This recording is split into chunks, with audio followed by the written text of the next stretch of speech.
Everyone, welcome to the Pinnacle classes.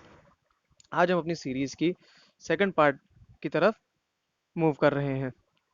कल हमने discuss किया था लोकसभा के बारे में, क्या उसके फंक्शंस होते हैं, क्या उसके क्वालिफिकेशंस होती हैं।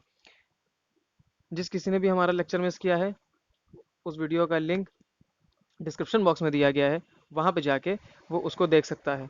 जाके उसको देखिए, वो काफ़ी आपके लिए बेनिफिशियल साबित होगी। मूव करते हैं आज के हमारे टॉपिक राज्यसभा की तरफ। राज्यसभा क्या होती है? The Rajya Sabha is also called the council of states. Rajya Sabha को हम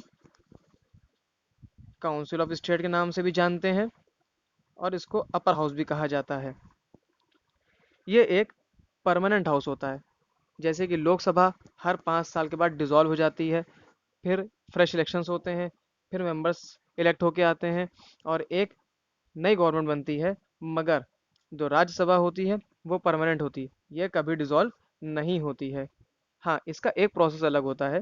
वो प्रोसेस क्या होता है कि इसके हर मेंबर 1/3 मेंबर्स हर 2 साल के बाद रिटायर हो जाते हैं। इस तरीके से मेंबर्स रिटायर होते हैं, नॉमिनेट किए जाते हैं, इलेक्ट किए जाते हैं और सीक्वेंस में एक सीरीज में ये चलता रहता है। राज्यसभा का मेंबर का टेन्योर 6 ईयर होता है। जो मेंबर इलेक्ट होके आता है वो 6 साल तक के लिए अपना काम करता है। जैसे कि लोकसभा के मेंबरशिप के लिए कुछ क्वालिफिकेशंस होती हैं, उसी तरह से राज्यसभा की मेंबरशिप के लिए भी कुछ क्वालिफिकेशंस होती हैं। तो आइए जानते हैं कि ये क्वालिफिकेशंस क्या होती हैं। पहली क्वालिफिकेशन होती है he should be an Indian member. Indian, वो एक इंडियन होना चाहिए। जैसे कि लोकसभा में हमारी रिक्वायरमेंट होती है कि हमारा जो मेंबर होगा वो इंडियन होगा, इंडियन ही हमारे इलेक्शन के लिए कंटेस्ट कर सकता है। उसी तरह से राज्यसभा का मेंबर भी हमारा इंडियन होना चाहिए। राज्यसभा का इलेक्शन या उसका मेंबर बनने के लिए जो मिनिमम एज है वो 30 ईयर्स होती है। थर्ड पॉइंट होता है हमारा इसका, he should possess mental health. मतलब ये है कि वो दिमाग से ठीक होना चाहिए। He should not be of unsound mind. Fourth part इसका होता है, प्रॉपर्टीज की होती है, that he should not be a criminal और इंसॉल्वेंट। ना ही कोई क्रिमिनल हमारा राज्यसभा के इलेक्शन के लिए मेंबरशिप के लिए कंटेस्ट कर सकता है, और इंसॉल्वेंट ऐसा पर्सन जो दिवालिया हो चुका हो। अगर ऐसा कोई इंसान है जो किसी जिसके ऊपर पैसा उधार है और वो उधार देने अदा करने की कंडीशन में नहीं है, तो ऐसा मेंबर भी राज्यसभा के इलेक्शन मेंबरशिप के लिए डिस्क्वालीफाइड हो जाता है। फिफ्थ पॉइंट हमारा होता है that he should not hold any office of profit. ना ही किसी तरह की सेंट्रल गवर्नमेंट में और ना ही किसी तरह की स्टेट गवर्नमेंट में उसका कोई ऑफिस होना चाहिए जिससे वो प्रॉफिट जनरेट कर सके। अब जैसे कि लोकसभा हमारी कंपोज होती है, उसी तरह से हमारे राज्यसभा का भी एक कॉम्पोजिशन होता है। राज्यसभा हमारी जो है उसका कॉम्पोजिशन जो होता है वो स्टेट्स के अकॉर्डिंग होता है, क्योंकि एक काउंसिल ऑफ स्टेट्स होती है। तो इसमें जितनी ज़्यादा स्टेट की पॉपुलेशन होती है उसके ही अकॉर्डिंग वहाँ को सीट अलॉट की जाती है। जैसे कि सबसे बड़ा स्टेट हमारा उत्तर प्रदेश है, इसलिए उत्तर प्रदेश को सबसे ज़्यादा नंबर ऑफ सीट्स अलॉट की गई हैं राज्यसभा के लिए। और नागालैंड है, ये छोटा स्टेट है, इसको एक सीट दी जाती है। इसी तरीके से जो बड़ी यूनियन टेरिटरीज होती हैं जैसे दिल्ली है हमारी, इनमें राज्यसभा की सीट ज़्यादा है। और जो छोटी यूनियन टेरिटरीज होती हैं उनको एक एक सीट, 2 सीट इस तरीके से दी जाती हैं। राज्यसभा की टोटल मेंबरशिप 250 होती है।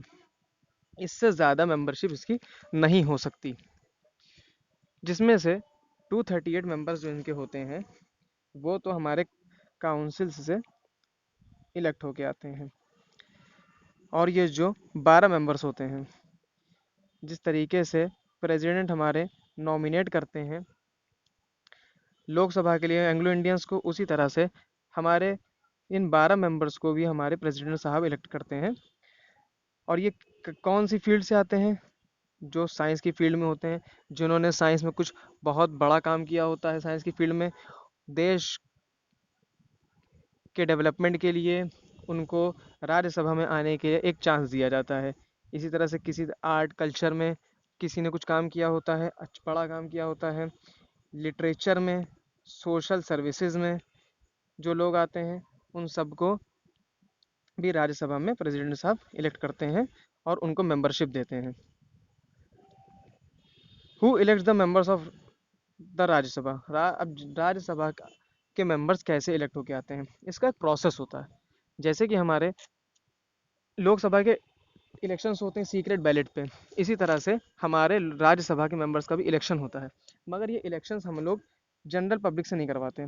जो हम लोग ने अपने एमपीज चुने होते हैं लोकसभा के, यही एमपीज जो हैं हमारे राज्यसभा के इलेक्शन में पार्टिसिपेट करते हैं और उनके मेंबर्स को चुनते हैं।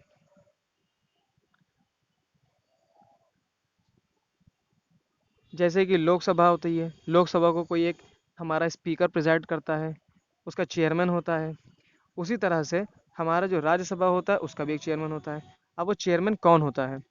तो जो हमारे वाइस प्रेसिडेंट होते हैं वो हमारे राज्यसभा के एक्स ऑफिशियो चेयरमैन होते हैं। यही हमारे मेन चेयरमैन होते हैं। और अगर किसी वजह से हमारे वाइस प्रेसिडेंट साहब कुछ टाइम के लिए वर्किंग प्रोसेस में नहीं हैं तो उनकी एब्सेंस में दो राज्यसभा के डिप्टी चेयरमैन होते हैं। ये इनका कार्यभार संभालते हैं, ये इनकी वर्किंग को देखते हैं। अगर आप ये थे हमारे राज्यसभा के बारे में कुछ इन्फॉर्मेशन। आई होप कि आपको ये वीडियो अच्छी लगी होगी, आपको इससे इन्फॉर्मेशन मिली होगी। अगर आपको वीडियो अच्छी लगी है तो इसको लाइक करिए, इसको सब्सक्राइब करिए और शेयर कीजिए। बेल आइकन को प्रेस कीजिए ताकि आगे हमारी ऐसी इन्फॉर्मेटिव वीडियोस जो अपलोड होंगी उसकी आपको फ़ौरन इन्फॉर्मेशन मिल सके और आप उससे इंफॉर्मेशन एजुकेशनल इन्फॉर्मेशन को गेन कर सकें। Thank you and have a nice day.